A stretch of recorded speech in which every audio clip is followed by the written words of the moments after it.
धाकड़ खबर, बेखौफजुमा बेबाक अंदाज।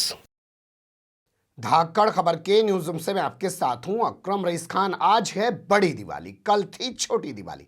देर शाम में खबर सामने आई कि मोदी सरकार ने एक बड़ा ऐतिहासिक फैसला लिया है। 5 रुपए कम कर दिए हैं एक्साइज ड्यूटी के पेट्रोल पर, 10 रुपए कम कर दिए हैं एक्साइज ड्यूटी के डीजल पर। इसके बाद से पूरी भारतीय जनता पार्टी और भोंपू मीडिया और उसके दलाल चाटुकार दंगाई पत्रकार इस खबर को ऐसे प्रचारित प्रसारित कर रहे हैं कि ना जाने सरकार ने कौन सा ऐतिहासिक कदम उठा दिया है। लेकिन मैं आपके सामने कुछ चीजें ऐसी रखने जा रहा हूं जिन्हें देखकर आप बहुत सारी चीजें सोचने पर विवश हो जाएंगे कि ये अभी तक क्या बोल रहे थे और अब क्या बोल रहे हैं, और अभी भी क्या इन्होंने पूरी ईमानदारी से काम किया है या किसी दबाव में आके ये सब कर रहे हैं। क्या जो हाल फिलहाल में उपचुनाव में बाई इलेक्शन हुए उनके नतीजों का भी कुछ असर है, क्योंकि सत्ता में बने रहने के लिए बहुत कुछ करना पड़ता है। राजशाही नहीं चल रही है, लोकतंत्र है। यह अलग बात है कि लोकतंत्र में रहते हुए राजशाही की तरह तमाम चीजों को ट्रीट किया जा रहा है। क्या क्या चीजें उभर रही हैं देख लीजिए।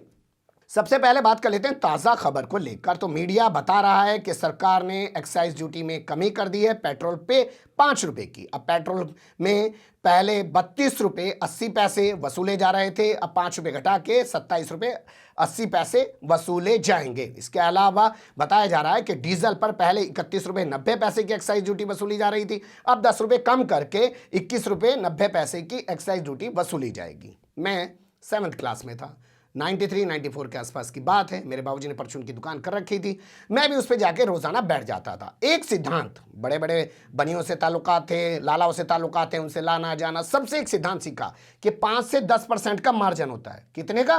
5 से 10% का। आप चीनी बेच रहे हैं, आप जो भी सामान बेच रहे हैं, 5 से 10% के प्रॉफिट रख के आप बेच सकते हैं। लेकिन आप सोचिए कि 100 रुपए के पेट्रोल डीजल पर सरकार 32 रुपए 33 रुपए कमा रही है, यानी कि सरकार 33% का मुनाफा कमा रही है। जो आम गली मोहल्ले में बैठा दुकानदार है, सरकार ने तो उसको भी माफ कर दिया, सरकार उससे भी ज्यादा मुनाफा उठा रही है, और अब 5 रुपए 10 रुपए घटा के वाहवाही लूटने की कोशिश की जा रही है। ये खबर सामने आने के बाद आप देख रहे होंगे जेपी नड्डा हो या भारतीय जनता पार्टी के तमाम नेता हों, वो सब इसमें एक्टिव हो गए हैं। इसके बाद सरकारें भी एक्टिव हो गई।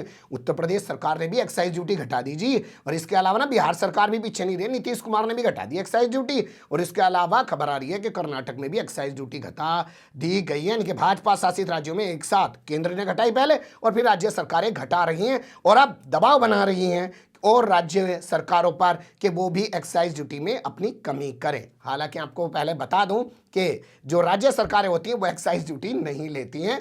मैं स्पष्ट आपको कर देना चाहता हूं, 2 तरीके की पेट्रोल और डीजल पर जो है ड्यूटीज ली जाती है। केंद्र सरकार एक्साइज ड्यूटी के नाम पर टैक्स वसूलती है, और जो स्टेट की सरकारें होती हैं वो वैट के नाम पर जो है टैक्स की वसूली करती हैं। तो कहा जा रहा है कि वो वैट घटा दें, सरकार ने, केंद्र ने जो है एक्साइज घटा दिया, पेट्रोल कम हो जाएगा। दिल्ली और तमाम जो विपक्ष पार्टी सरकार है उन पर दबाव बनाने की कोशिश की जा रही है, और मीडिया कूद कूद कर इसमें बातें कर रहा है। लेकिन सच्चाई से बहुत दूर है मीडिया, क्योंकि देख लीजिए, देखिए सच्चाई से बहुत दूर है मीडिया। कुछ चीजें आपके सामने रख देता हूं। पेट्रोल डीजल की कीमतें हमारे हाथ में नहीं होती हैं, ये तो इंटरनेशनल मामला है। इंटरनेशनल मार्केट में भाव घटते बढ़ते रहते हैं, इसलिए रोजाना भाव घटते बढ़ते रहते हैं, हम इसमें कुछ नहीं कर सकते। ये बयान ऐसा नहीं है कि इसको जानने समझने के लिए आपके सामने कोई रॉकेट साइंस की किताब रखनी पड़े जिसे पढ़ने के बाद आपको समझ आए। रोजाना सरकार के लोग ये बयान दिया करते थे। इसके अलावा आपने वो बयान भी देखा होगा, अरे पेट्रोल डीजल के दाम नहीं घटा सकते हैं। भैया फ्री वैक्सीन दे रहे हैं, 35,000 करोड़ का बजट है वैक्सीन देने का, कहां से वो दिया जाएगा? ये बयान भी आपने बेशर्मी से सरकार के नेताओं के, मंत्रियों के तौर पर खूब देखे होंगे। इसके अलावा एक तो बड़ा कमाल का बीजेपी का नेता विधायक निकल आया था, उसने कहा रे सस्ता डीजल खरीदना है, भारत छोड़ दो, अफगानिस्तान चले जाओ, वहां पे 50 रुपए लीटर बिक रहा है और वहां पे डिमांड भी नहीं है, यहां रहोगे तो कुछ तो देना पड़ेगा क्योंकि देश के विकास में लग रहा है। इस तरीके की भाषा का प्रयोग किया जा रहा था। आपने सुना होगा प्रज्ञा सिंह ठाकुर को, प्रज्ञा सिंह ठाकुर भगवाधारी हैं जी, खुद को साध्वी भी कहती हैं। यह अलग बात है, आतंकवाद के आरोप में जमानत पे रिहा है, लेकिन उनके जमानत पे रिहा होने पे कोई सवाल नहीं उठाता। प्रियंका गांधी, उनके भाई राहुल गांधी, उनकी माता जी सोनिया गांधी जी ये जमानत पे रिहा चल रहे हैं, इनको लेके ज़रूर सवाल खड़े किए जाते हैं। खैर छोड़िए, दूसरी ओर बहस चली जाएगी। कुल मिलाकर ये है कि वो भी कह रही थी कि जो लोग हंगामा मचा रहे हैं वो बेवजह हंगामा कर रहे हैं, पेट्रोल डीजल की कीमतों को लेकर किसी तरीके का कोई हंगामा नहीं है। तो ये एक एक कर आप चीज़ों को देखेंगे। ऐसे ही अभी हाल फिलहाल में 2-3 दिन पहले ही मध्य प्रदेश सरकार का मंत्री महेंद्र सिंह सिसोदिया बयान दे रहा है, अरे हंगामा कर रहे हो, पेट्रोल डीजल पे कीमतें बढ़ेगी, क्यों? आप लोगों की आमदनी नहीं बढ़ गई है? 2010 में जो आदमी 2000 में जो आदमी 10,000 रुपये कमाता था वो आज 50,000 रुपये कमा, मतलब इस तरीके के तर्क दिए जा रहे थे, लेकिन एकदम सरकार ने घटा दिया। तो इससे साफ ये है कि सरकार के हाथ में तो था घटाना, लेकिन सरकार घटा नहीं रही थी। पर लगता है जो उपचुनाव हुए हैं उनका असर हो गया है, क्योंकि हिमाचल प्रदेश के मुख्यमंत्री जयराम ठाकुर का ये बयान सुन लीजिए। स्वाभाविक रूप से कांग्रेस ने महंगाई को बड़े हथियार के रूप में इस्तेमाल किया और महंगाई मुद्दा थी और ये मुद्दा उनके हाथ में लगाई और इसी मुद्दे को लेकर के उन्होंने प्रमुख रूप से ये करने की कोशिश की। लेकिन ये भी बात सत्य है कि महंगाई सिर्फ हिमाचल में बढ़ी, ऐसा नहीं है, ग्लोबल इशू है। आज की तारीख में महंगाई पूरी दुनिया में बढ़ी है। सुना आपने, वो महंगाई को जिम्मेदार ठहरा रहे हैं। जानते हैं ना हिमाचल प्रदेश में क्या हुआ? तीनों विधानसभा सीटें बीजेपी हार गई। एक लोकसभा सीट जो मंडी की 2019 में 4 लाख वोटों से जीती थी भाजपा ने, 2.5 साल बाद भाजपा वो भी हार गई। भाई वोट तो चाहिए ना, सरकार को बनाने के लिए फिर से जनता के बीच तो जाना पड़ेगा ना। और उत्तर प्रदेश में तो चुनाव है ना, तो इसके जरिए एक माहौल बनाने की कोशिश की जा रही है। वैसे आपको इस बयान को दूसरे संदर्भ में भी समझने की जरूरत है। आपको बता दें, उत्तराखंड का सीएम बदला जा चुका है, कर्नाटक का सीएम बदला जा चुका है, गुजरात का सीएम बदला जा चुका है। चर्चाएं चल रही थी कि हिमाचल प्रदेश का सीएम भी बदला जा सकता है, हरियाणा का सीएम भी बदला जा सकता है, मध्य प्रदेश का सीएम भी बदला जा सकता है। लेकिन लगता है मध्य प्रदेश के सीएम ने 3 विधानसभा में से 2 विधानसभा सीटें जीतकर और 1 लोकसभा सीटें जीतकर अपनी सीट को मजबूत कर लिया है और उसका क्रेडिट नरेंद्र मोदी को दे दिया है। भैया वहीं के दम पे तो बने हुए हैं, उन्हें रोजाना भगवान बताते थे, तो उन्हें क्रेडिट दे दिया है। लेकिन यहाँ जयराम ठाकुर के बयान को जब आप समझेंगे तो उसका मतलब ये है कि हम लोग तो काम ठीक कर रहे थे अपने राज्य में, लेकिन केंद्र सरकार ने इतनी महंगाई कर रखी है पेट्रोल डीजल पे, लोग इससे गुस्से में हैं। यानी कि उन्होंने अपनी हार के राज्य में जो हार हुई भाजपा की, उसका क्रेडिट खुद नहीं लिया, सीधे नरेंद्र मोदी पे डाल दिया। तो लगता है जयराम ठाकुर जो है, हो सकता है आजकल में 2 दिन में 10 दिन में उनको हटा दिया जाए, लेकिन उनका ये बयान आना सरकार पर एक दबाव था, उसके चलते दाम कम किए गए। लेकिन अभी भी पूरा इंसाफ नहीं किया गया है। क्यों? देख लीजिए आगे।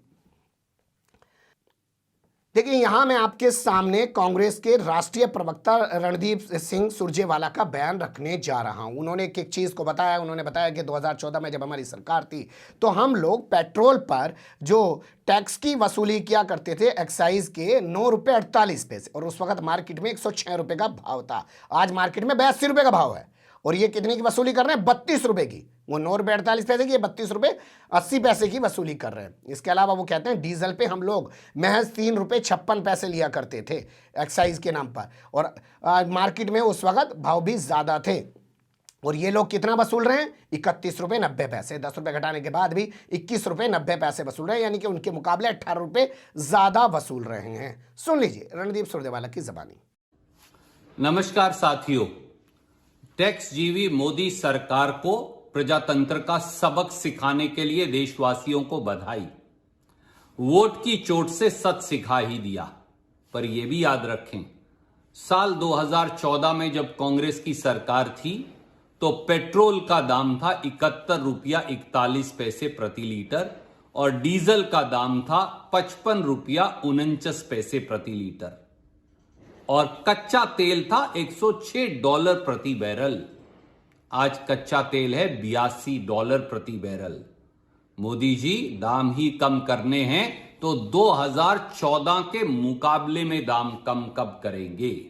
और एक सवाल का जवाब और दीजिए, कांग्रेस के समय में भारत सरकार जो पेट्रोल पर एक्साइज ड्यूटी लगाती थी वो थी मात्र 9 रुपया 48 पैसे प्रति लीटर और डीजल पर थी 3 रुपया 56 पैसे प्रति लीटर। आज अगर 5 रुपया और 10 रुपया लीटर कम भी कर दें तो भी पेट्रोल पर एक्साइज ड्यूटी है 27 रुपया 90 पैसे प्रति लीटर 5 रुपया लीटर कम करने के बाद, और डीजल पर है 21 रुपया 80 पैसे प्रति लीटर 10 रुपया कम करने के बाद। इसलिए जुमले नहीं चलेंगे, जितना बढ़ाया है उतना ही घटाइए और एक बात और बताइए, मोदी नॉमिक्स या जुमला नॉमिक्स नहीं चलेगी। केवल साल 2021 में आपने पेट्रोल के जो दाम बढ़ाए हैं वो हैं लगभग 28 और 29 रुपया लीटर, और जो डीजल के दाम बढ़ाए हैं वो हैं 26 रुपया लीटर। 5 रुपया और 10 रुपया कम करिए और फिर कहिए कि ये मोदी जी का बम्पर दिवाली गिफ्ट है। पर साल में आपने दाम तो बढ़ाए 28 रुपया और 26 रुपया इसी साल, इसलिए जितने दाम बढ़ाए उतने दाम कम करिए, लोगों को बेवकूफ बनाना बंद करिए, राहत दीजिए, नहीं तो यही चुनाव परिणाम आते रहेंगे। जय हिंद। सवाल यहाँ यहीं पैदा होता है कि क्या बोला जाता है, क्या किया जाता है। जिस दिन आप इन सब चीज़ों को देखने समझने लग जाएंगे तो फिर आपको कोई इस तरीके से कि चुनाव का टाइम आया, आपको एक लॉलीपॉप दे दिया, आप बड़े खुश हो गए, चारों तरफ हल्ला मच रहा है। आपने देखा होगा ना, कल आदित्यनाथ योगी को अयोध्या में खड़े होकर कह रहे हैं पहले हम चावल और गेहूं दे रहे थे, अब हम 1 किलो दाल देंगे, 1 किलो नमक देंगे, 1 किलो तेल देंगे। यानी कि लोगों को आपने इस स्तर पर पहुँचा दिया है कि वो सरकार से दी गई ये जो मुफ्त वाली चीज़ है, कोई अब्बा की ज़मीन बेच के नहीं दे रहा, अपने जनता का ही पैसा है, लेकिन फिर भी कहा जाता है मुफ्त में दिया जा रहा। इस स्टेज पे पहुंचा दिया और कह रहे हैं 15 करोड़ लोगों को। और फिर क्या कहते हैं कि उत्तर प्रदेश विकास कर रहा है। 23 करोड़ की आबादी है, 15 करोड़ लोगों को दे रहे हैं चावल गेहूं, और अब कह रहे हैं तेल नमक और देंगे दाल, और कह रहे हैं कि विकास हो रहा है, लोगों का जीवन स्तर बढ़ रहा है कि घट रहा है, वो आप तय कीजिएगा। कुछ तमाम चीज़ें थी, मुझे लग रहा है कि आपके सामने रखना बेहद ज़रूरी था, रखी समेट कर। कमेंट्स के रूप में आप लोग अपनी राय दे सकते हैं, खबर को लाइक कर सकते हैं, चैनल को सब्सक्राइब कर सकते हैं, ज़्यादा से ज़्यादा हमारी खबरों को शेयर कर सकते हैं। फिर ऐसे ही किसी सुलगते हुए या उलझते मुद्दे लेकर मैं आपके सामने हूँगा हाजिर। फिलहाल अभी मुझे दें इजाज़त।